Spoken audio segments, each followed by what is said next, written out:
분명한 것은 우리에게 남아있는 시간이 줄어들고 있다는 것입니다. 우리는 이것을 잘 알고 있습니다. 해가 갈수록 우리에게 주어진 미래가 줄어들고 우리의 젊음이 사라진다는 것도 충분히 이해하고 있습니다.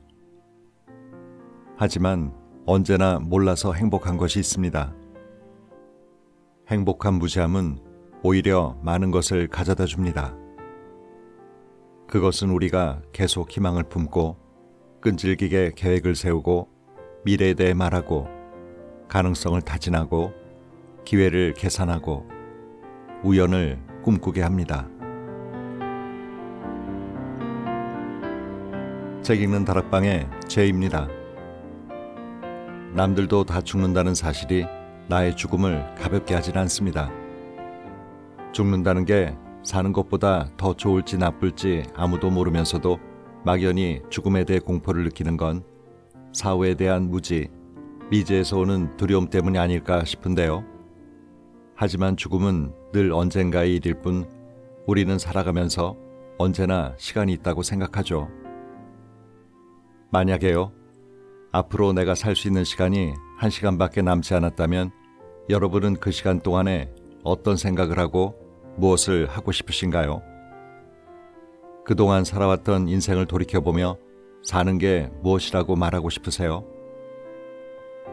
평생을 삶과 죽음의 의미, 인간과 세상의 본질에 대해 탐구해온 프랑스의 노철학자 로제 폴 드루아 교수는 문득 이런 생각을 떠올렸다고 합니다. 오늘 나에게 죽음이 찾아온다면? 누구나 한 번쯤은 생각해 봤을 질문인데요. 오늘은 죽음을 앞두고 그동안 생각해온 삶과 죽음에 대한 그의 성찰을 전해주는 책 내게 남은 삶이 1시간뿐이라면을 소개해드릴까 합니다.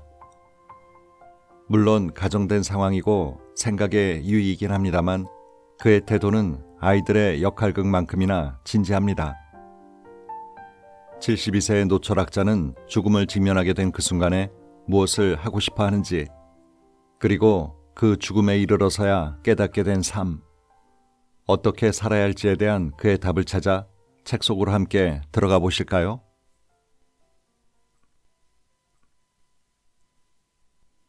오늘 나에게 죽음이 찾아온다면? 지금 이 순간 나는 아주 가까이 다가와 있는 죽음을 상상하고 그 결과를 생각해 봅니다. 나만이 유일하게 이런 생각을 하는 건 아닐 겁니다. 하지만 나는 이 모험을 감수하고 싶습니다. 내 삶에 남아있는 시간이 단 1시간밖에 없다면, 오직 딱 1시간만이 나에게 남겨진 시간의 전부라면 나는 무엇을 해야 할까요? 어떤 일을 할까요? 무엇을 생각하고 느끼고 원해야 할까요? 어떤 흔적을 남겨야 할까요? 삶의 마지막 시간에 대한 이 질문이 문득 떠올랐습니다. 아주 오래되었지만 완전히 새로운 질문, 태고 쪽부터 제기되었던 이 질문이 오늘 아침에 갑자기 모습을 드러냈습니다. 한번 상상해 봅시다. 3600초 후 나는 죽음을 맞게 됩니다. 1초도 더 주어지지 않습니다. 짧은 딸꾹질이 나오고 긴 한숨이 나옵니다. 경련이 일어나고 온몸의 근육이 위축됩니다. 그 밖에 약간의 신체적 징후가 있지만 더 이상 아무 반응도 없습니다. 곧이어 심장이 멈추고 호흡이 멎고 심전도 기계가 삐 소리를 내며 일직선을 그립니다. 우주가, 극한이 주는 부드러움이, 아이들의 웃음소리가, 오후의 티타임이, 포도주의 향연이, 증오에 대한 증오가, 그 뒤에로 이어지는 모든 것들이 나에게는 마지막입니다. 삶이 끝났고 나는 신비로움에 인사를 합니다.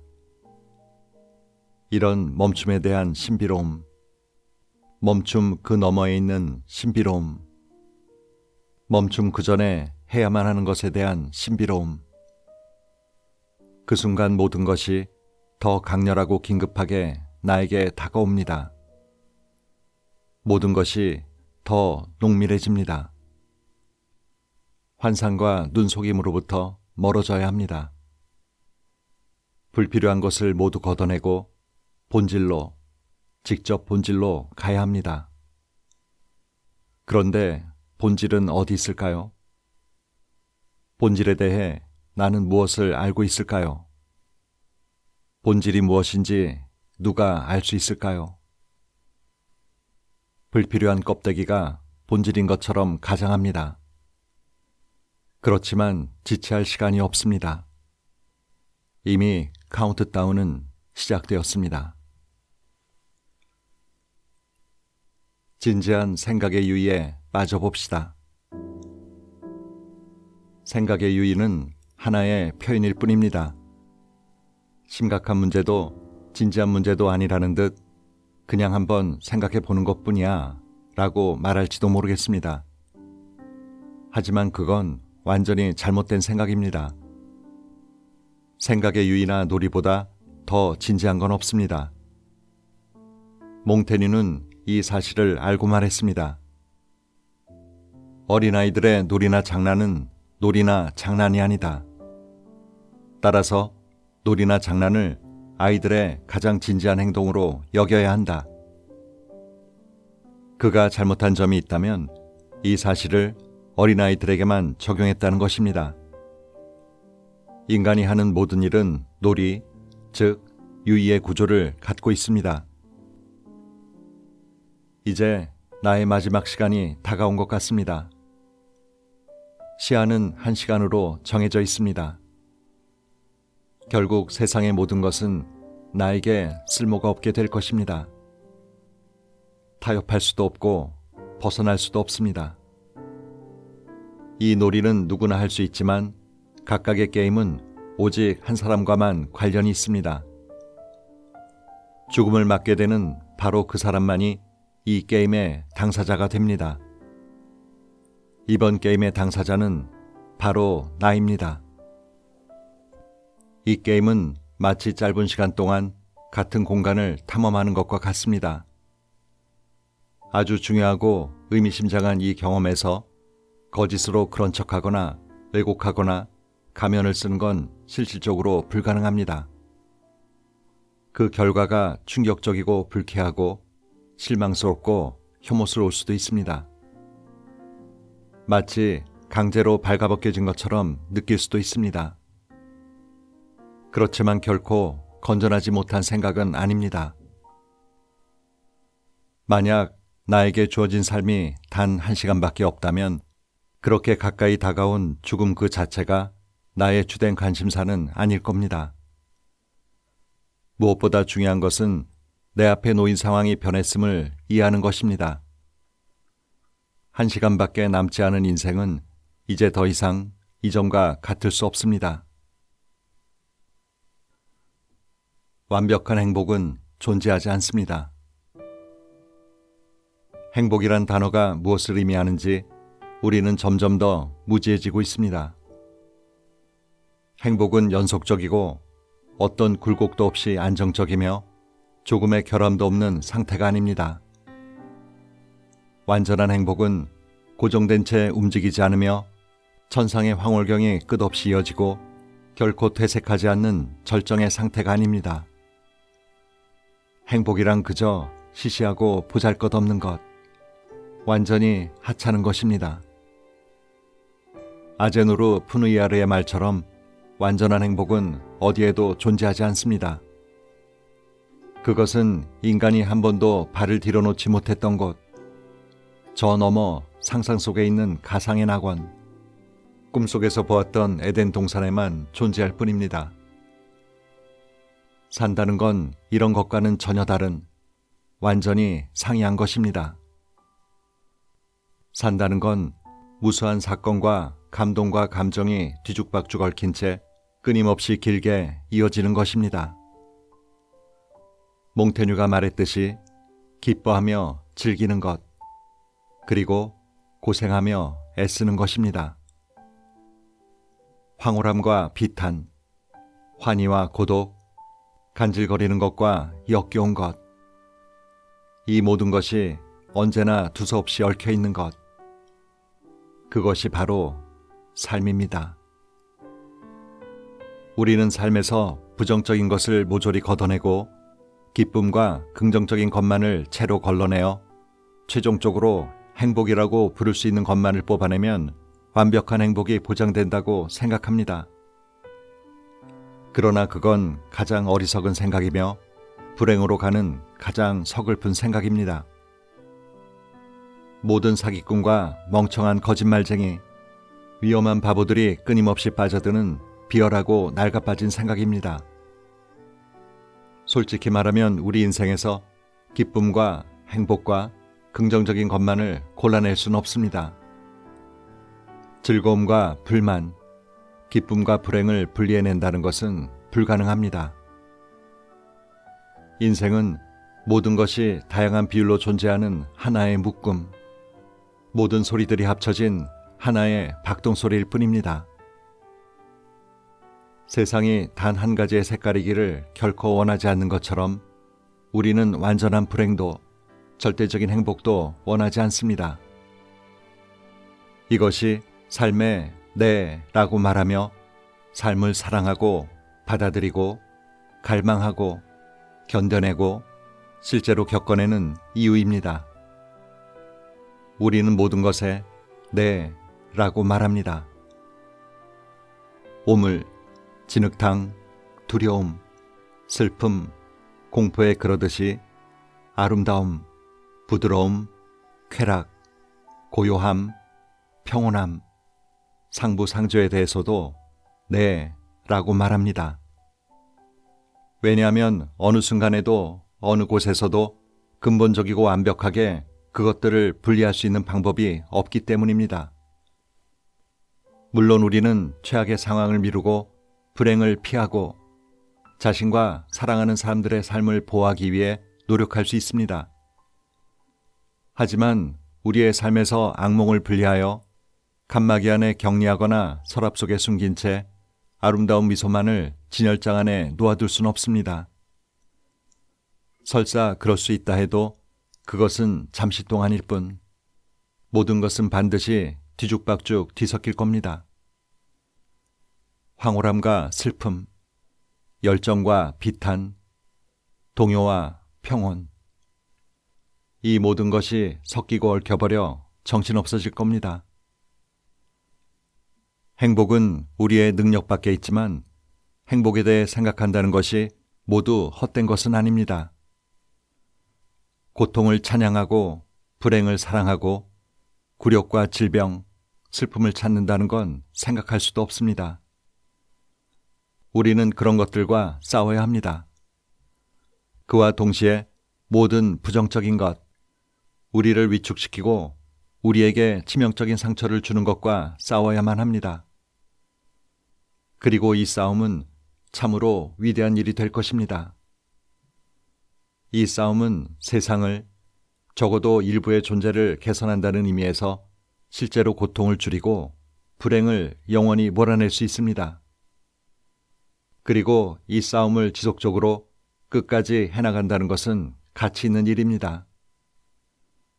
이 싸움은 잠들지 않고 깨어있는 사람들의 임무이며 그들은 피곤으로 정신이 멍해진 사람들을 일으켜 세워야 합니다. 그러나 이 싸움을 통해 언젠가는 고통을 영원히 없애고 마침내 완전 무결한 행복의 세계를 건설할 수 있을 거라고 생각한다면 그것은 엄청난 환상입니다.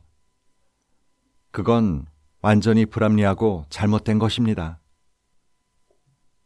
우리가 삶의 고통과 해악을 줄이고 불행을 피할 수 있고 또 피해야만 한다는 사실이 인생의 어두운 측면을 결정적으로 완전히 끝내거나 또는 끝내야만 한다는 것을 의미하진 않습니다. 인생의 어두운 측면이라는 것도 환상일 뿐이며 불합리하지만 우리 모두에게 주어진 것입니다. 그렇다면 왜 오늘날 많은 이들이 완전하고 순수하며 절대적이고 완벽한 행복이 가능하다고 생각하는 실수를 범하게 된 것일까요? 왜 그렇게 된 것일까요? 왜냐하면 우리는 존재를 통합하고 다양성을 단일함으로 바꾸는 것이 가능하다는 잘못된 믿음을 가지고 있기 때문입니다. 한쪽 눈으로 한쪽 면만을 보기 때문입니다.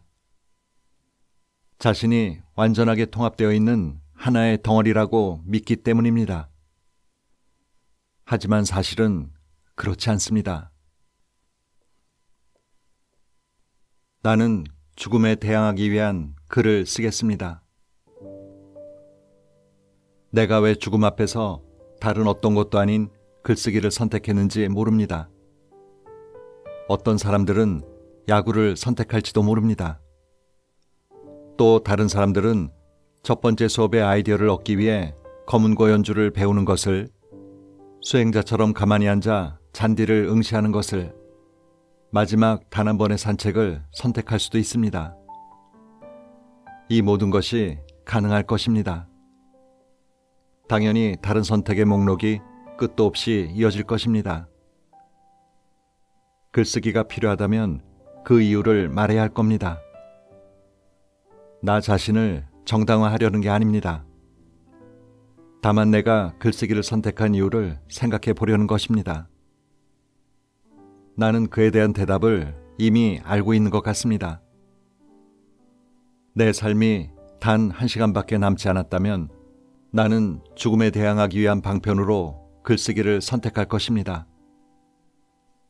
1시간도 안 되어 내가 이 세상에서 사라진다고 해도 지금 내가 쓰고 있는 글들은 오래도록 남을 것입니다. 마침내 나는 쇠약해져서 최소한의 발자취를 남길 수도, 최소한의 생각을 표현할 수도, 최소한의 감각을 전달할 수도 없게 될 것입니다. 가시적인 징후도 없고 세상에 개입할 수도 없을 것입니다. 그렇지만 내가 쓰고 있는 이 문장들은 오래도록 지속되고 그대로 남아서 독자들에게 전해질 겁니다. 우리는 글쓰기가 시간을 봉인할 거라고 말할 수는 없습니다. 정지된 채 움직이지 않는 것은 시간이 아닙니다. 시간은 계속 이어지고 그 흐름은 결코 멈추지 않습니다. 글쓰기를 통해 아주 작은 행위, 삶의 파편, 우리의 작은 몸짓까지 결정체로 남습니다. 그것들은 유일합니다. 일반적인 것이란 없습니다. 일반적인 것은 살아남지 못합니다. 유일한 것만이 영속합니다. 그래서 나는 순간과 의미의 알갱이들을 단단히 새겨놓고 싶습니다. 그 순간 굳어버린 한 줌의 먼지를 전달하고 싶습니다. 그 먼지는 어쩌면 그 먼지 위에 닿은 어느 시선을 통해 자신만의 방식대로 움직일 것이고, 세월이 한참 흐른 후에는 내가 알지 못하는 먼지가 될 것입니다. 증오의 기쁨에 대하여. 살아가면서 증오를 잊어서는 안 됩니다. 만약 사랑만 있다면 아마도 이 세상은 훨씬 단순할 겁니다. 그렇지만 그것은 우리가 알고 있는 유일하게 실제하는 세계는 아닙니다. 1000개의 얼굴을 가진 세상, 그 깊은 아래에는 증오도 존재합니다. 파괴하려는 의지, 고통에 대한 고집스러운 애착, 만족을 모르는 해체를 향한 열망. 세계가 존재한 이래 모든 증오가 이 세계를 분열시키고 있습니다. 우주의 두 적대적인 세력이 사랑과 증오에서 만들어진다고 했던 엠페도클레스의 말이 옳았습니다. 두 세력 중 하나는 여러 요소들을 통합하여 작동합니다. 한 요소와 다른 요소를, 서로 멀리 떨어져 있는 요소들을 끌어들여 더 가깝게 연결하고 하나로 모아 결속시키는 힘입니다. 또 다른 세력은 밀어내고 연결을 끊고 해체하고 혼란을 야기합니다. 분리하고 몰아내고 분산시키는 힘입니다. 이 두 세력 간에는 전쟁이 끊이질 않습니다. 그 세력들 간의 영원한 투쟁의 결과물이 세상의 변화, 탄생과 죽음, 평화와 전쟁입니다. 증오를 영원히 몰아낼 수 있다고 믿거나 단순히 증오를 비방하며 어떤 상황에서도 증오는 나쁘다고 말하는 것은 커다란 오류입니다. 사랑의 기쁨처럼 증오의 기쁨도 있다는 것을 인정하는 것이 도움이 됩니다. 파괴의 즐거움 역시 우리의 가장 내밀한 존재 안에 있는 우리 감정의 일부입니다. 증오라는 감정을 인식하지 못하는 것은 매우 잘못된 것입니다. 파괴하면서 느끼는 쾌락을 위험을 무릅쓰고 제거하는 것은 바람직하지 않습니다. 내가 가장 좋아하는 영국 작가 윌리엄 해즐릿은 증오의 즐거움에 대하여에서 이렇게 말했습니다. 우리는 짓궂은 즐거움, 못되게 굴면서 행복을 느끼는 즐거움을 취합니다. 왜냐하면 그 즐거움은 결코 고갈되지 않는 만족감의 원천이기 때문입니다. 한 경사면이나 다른 경사면에 언제까지나 머무를 수는 없습니다. 사랑과 미움, 밝음과 어둠, 쾌락과 고통처럼 모든 것들은 언제나 어디서나 반대되는 것들과 함께 존재합니다. 고대 그리스 철학자인 헤라클레이토스는 자신의 방식대로 이렇게 말했습니다. 올라가는 길과 내려가는 길은 하나이며 같은 길이다. 비탈길을 올라갈 때 그 길을 기어 올라가는 것은 힘들고 고됩니다.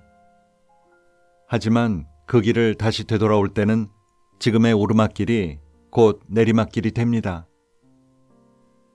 현실 속에 닻을 내린 두 가지 상반된 판단의 지배를 받는 두 개의 비탈길은 분명히 단 하나의 길입니다. 그 길은 오르막이면서 동시에 내리막길인 유일한 길입니다. 그 차이를 보는 것은 우리의 방식이 아닙니다. 실제로는 심지어 두 개의 면, 두 개의 비탈길, 두 개의 측면으로 존재합니다. 그러므로 언제나 두 가지 시각으로 보는 연습을 할 필요가 있습니다. 어떤 순간에도 다시 삶을 선택하겠습니다. 나는 언제나 어디서나 삶을 선택하겠습니다. 삶의 무의미함에도 불구하고 죽음이 바로 코앞에 있어도 아무것도 확신할 수 없어도 삶을 선택하겠습니다. 사랑과 또 다른 힘으로 삶을 선택하겠습니다. 그것이 유일한 탈출구입니다. 아주 오래전 철학자인 친구들과 함께 게임을 한 적이 있습니다.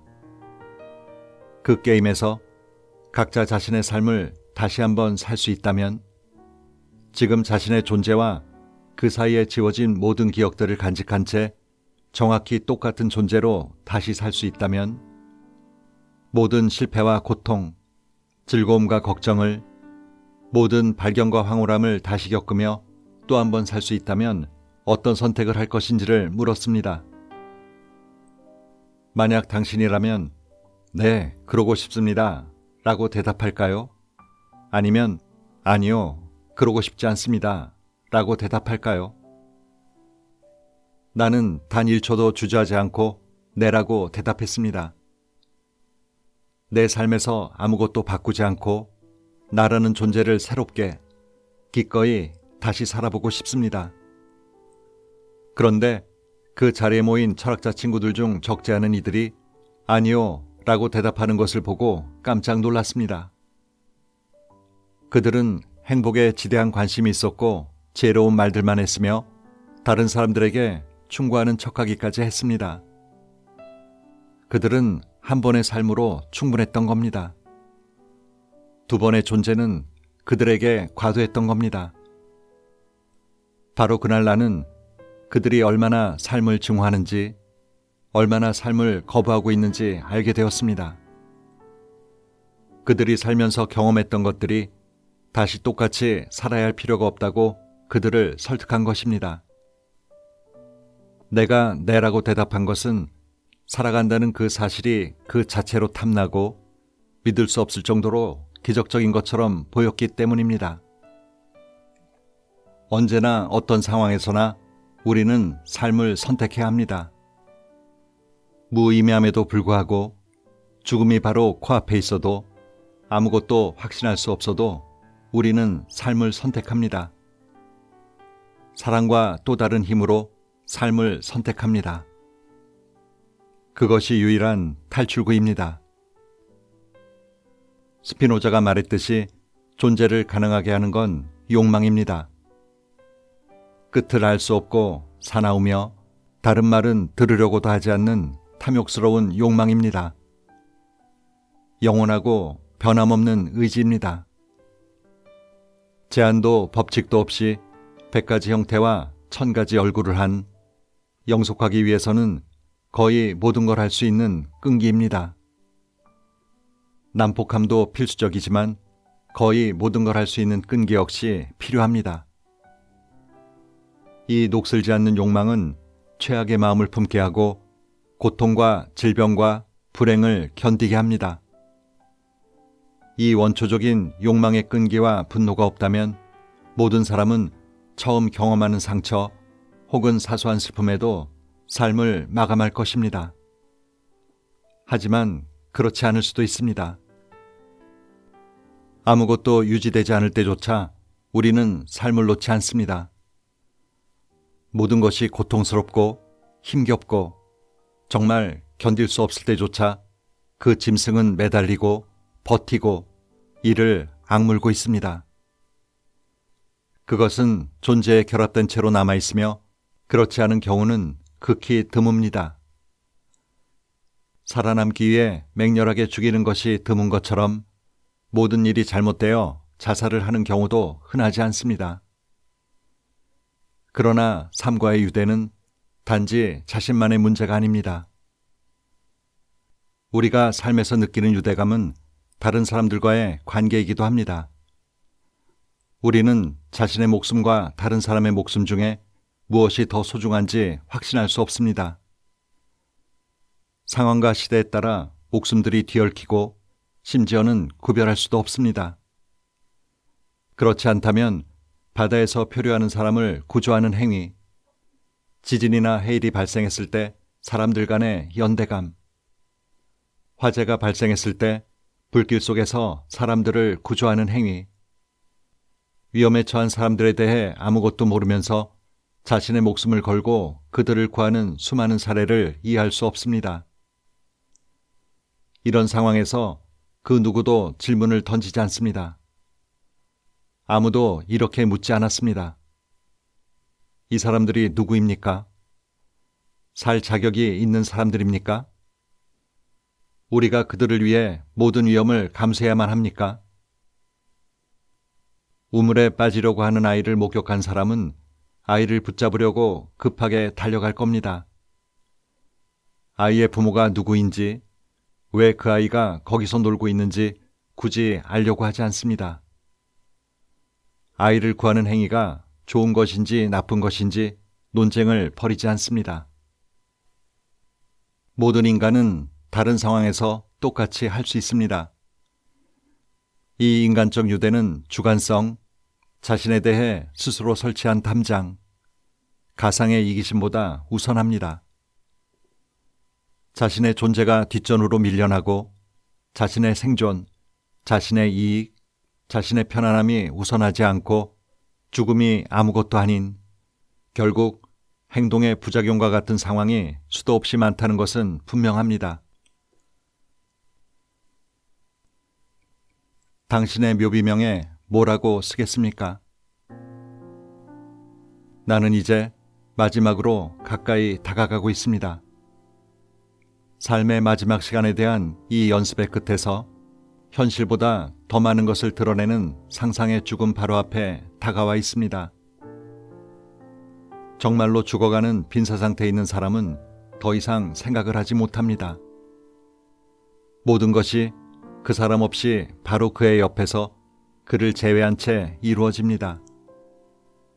하지만 나는 죽음과 대면하는 것을 피하고 싶지 않았고 유일한 방법은 미리 죽음에 대해 생각하는 것이었습니다. 죽음의 문제에 사실이란 없습니다. 죽음은 오로지 그것에 대한 우리의 생각 안에 존재합니다. 그러나 우리는 죽음에 대해 점점 덜 생각하고 있습니다. 죽음으로부터 시선을 돌린 채 다른 것에 대해 이야기하고 죽음에 대해 생각하지 않을 수 있다면 그것이 무엇이든 그것에 몰두하는 걸 선호합니다. 이 잘못된 무관심은 죽음이 아니라 삶의 본질을 놓치게 합니다. 내가 곧 죽음을 맞이하리라는 것을 알고 있는 이 상상 속의 죽음은 예외입니다. 그리고 철학은 끝났습니다. 죽음, 평온, 현자의 무관심, 작은 순간의 충만함에 대해 배우며 생각하고 또 생각하는 것은 끝났습니다. 이 책의 마지막 글에 어떻게 삶을 살아야 할지에 대한 교수의 생각이 있는데요. 내용은 이렇습니다. 어떻게 살아야 할지 안다는 것. 이 질문은 매우 복잡해 보입니다. 나는 오랫동안 이 질문이 실제로 복잡하다고 믿었습니다. 지금은 그렇지 않다고 생각합니다. 오히려 아주 단순하다고 생각하게 되었습니다. 그 해답은 추론하거나 심사숙고하여 구상하거나 오랜 작업 끝에 발견할 수 있는 것이 아닙니다. 무엇이 좋은 것인지 아는 것, 다른 사람들을 어떻게 대해야 하는지 아는 것, 이런 것들은 궁극적으로는 어떤 성찰이나 어떤 생각에 의존하지 않습니다. 이런 대답들은 민감하지만 확실하고 격한 감정처럼 강한 인상을 줍니다. 하늘의 색깔만큼 강하게 부는 바람과 뜨거운 불만큼 현실적입니다. 그렇게 있는 그대로를 받아들이는데 나는 오랜 시간이 걸렸습니다. 이성적으로 이해해야 할 것은 아무것도 없으며 모든 것을 느끼기만 하면 된다는 걸 알아채는데 정말 오래 걸렸습니다. 머리가 아닌 가슴으로 느끼며 살기, 그리고 덕성을 유지하고 베풀며 살기. 이 노 교수의 삶에 대한 정수가 가슴에 깊이 와닿네요. 오늘도 좋은 하루 보내세요.